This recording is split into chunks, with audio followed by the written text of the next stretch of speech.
That night was supposed to be simple, just music, lights, and a dance. But the moment she stepped onto the floor, the entire room went silent. The CEO's daughter, the girl everyone whispered about, the one with the long scar running across her face. People stared at her with pity. Some looked away.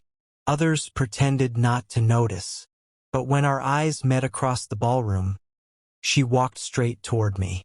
And what she said after our dance changed my life forever.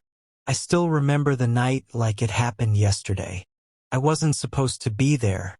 The company's annual charity gala was filled with executives, millionaires, and people who looked like they belonged on magazine covers. Perfect suits, perfect smiles, perfect lives. And then there was me.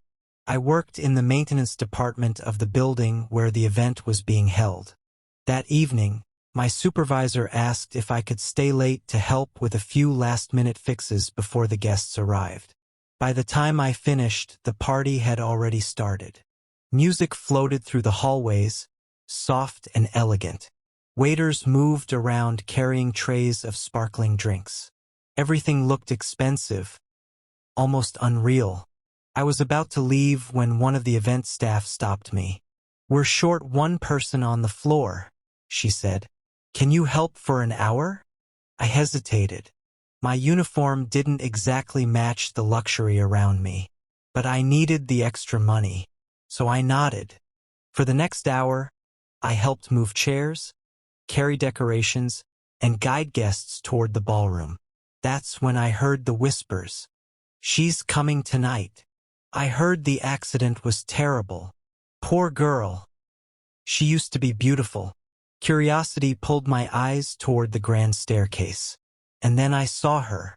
She walked slowly down the steps, wearing a deep blue dress that shimmered under the lights.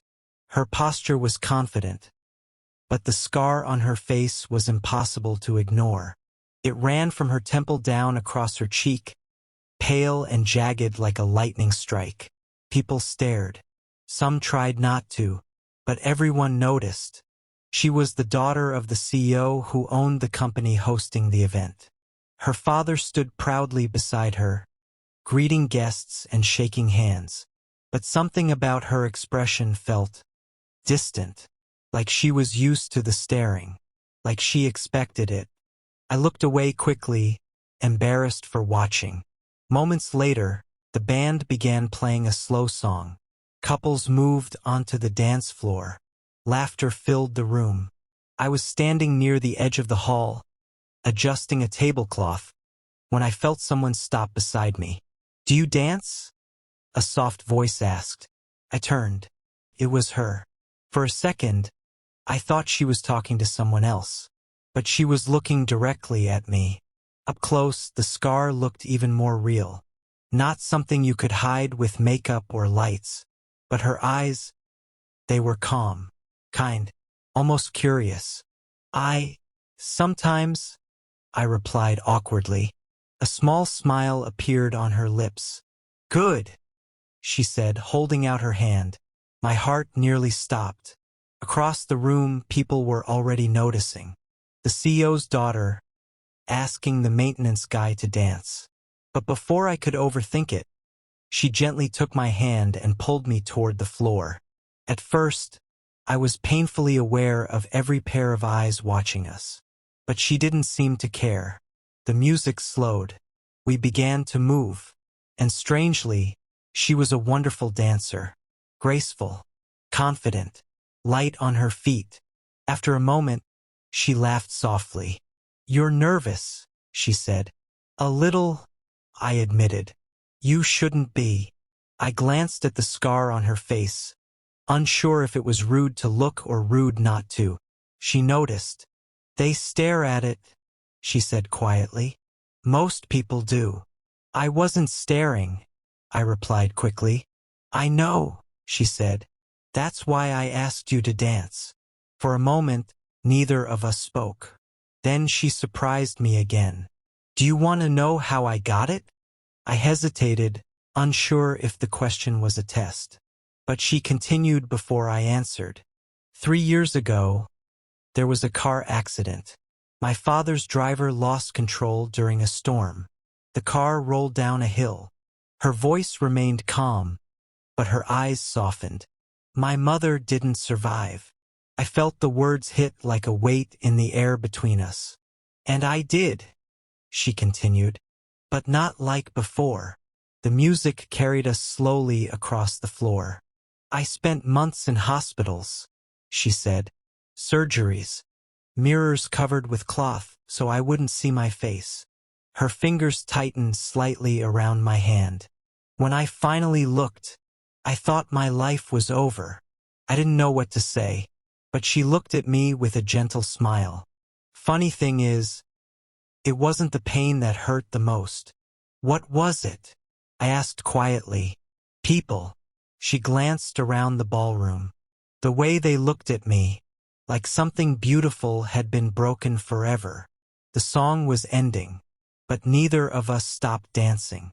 And tonight, she continued softly, everyone here is pretending they don't see it. Her eyes met mine again. But you didn't pretend. And you didn't stare. I felt my chest tighten. I just saw you, I said. For a moment she looked surprised. Then something in her expression changed, like a wall quietly falling. The music ended. Applause filled the room. But we stayed there for a second longer. Then she said something that completely caught me off guard. Walk with me. We slipped out of the ballroom and onto a quiet balcony overlooking the city lights. For the first time all night, the noise of the party faded away. She leaned against the railing, breathing in the cool air. Sometimes, she said, I come to these events just to remind myself I'm still part of the world. I stood beside her, unsure what to say. You know what I realized tonight? She asked. What? That kindness is rare. She turned to me again. Especially honest kindness. The city lights reflected softly in her eyes. Then she said something I will never forget. People usually remember the night they met someone important. She paused. But tonight, I'll remember the night someone treated me like I wasn't broken. Her voice softened into almost a whisper. I won't forget you. Before I could respond, someone opened the balcony door. Her father stood there, scanning the room before noticing us. For a second, his expression hardened. But then his daughter smiled. Dad, she said gently, this is the man who saved my night. The CEO looked at me carefully. The maintenance worker standing beside his daughter. And in that moment, I had no idea that this simple dance was about to change my future in ways I could never imagine. The CEO looked at me carefully, like he was trying to understand how someone like me ended up standing beside his daughter. For a moment, the air on the balcony felt heavy. I suddenly remembered my uniform, my worn shoes, the fact that I didn't belong in that world of expensive suits and polished smiles. But his daughter didn't seem worried at all. She simply looked at her father and said calmly, "He danced with me when nobody else would." The CEO's eyes shifted from her to me again. Then something unexpected happened. He nodded. Not a big gesture, just a small, thoughtful nod. "Well," he said slowly, "then I suppose I should thank you." I didn't know what to say. "Sir, it was just a dance," I replied. His daughter smiled slightly. "No," she said quietly. "It wasn't just a dance." For a few seconds, none of us spoke. The music from the ballroom drifted out onto the balcony, while the city lights flickered below like tiny stars. Then the CEO placed a gentle hand on his daughter's shoulder. "The guests are asking about you," he said softly. She sighed. "I know." Before leaving, she looked at me one more time, and there was something different in her eyes now, something warmer. "Will you still be here when the event ends?" she asked. I hesitated. "My shift ends soon." She thought about that for a moment. Then she nodded slowly.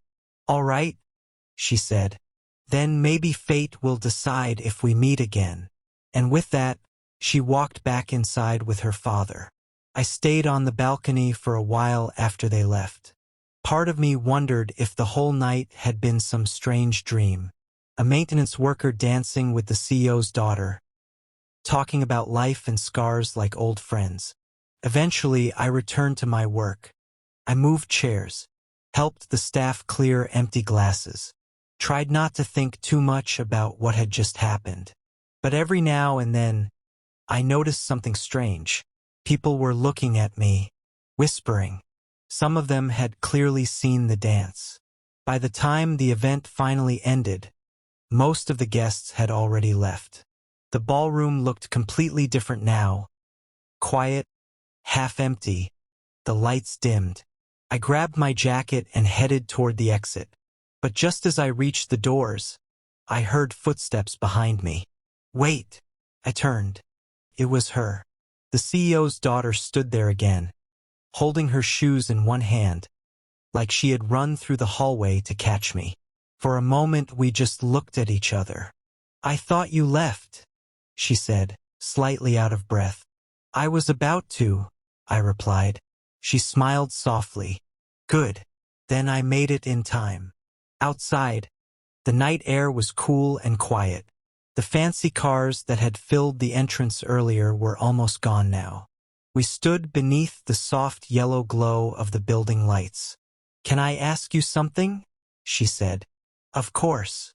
Why weren't you afraid to dance with me? The question surprised me. Why would I be afraid? She gently touched the scar on her cheek. Because of this.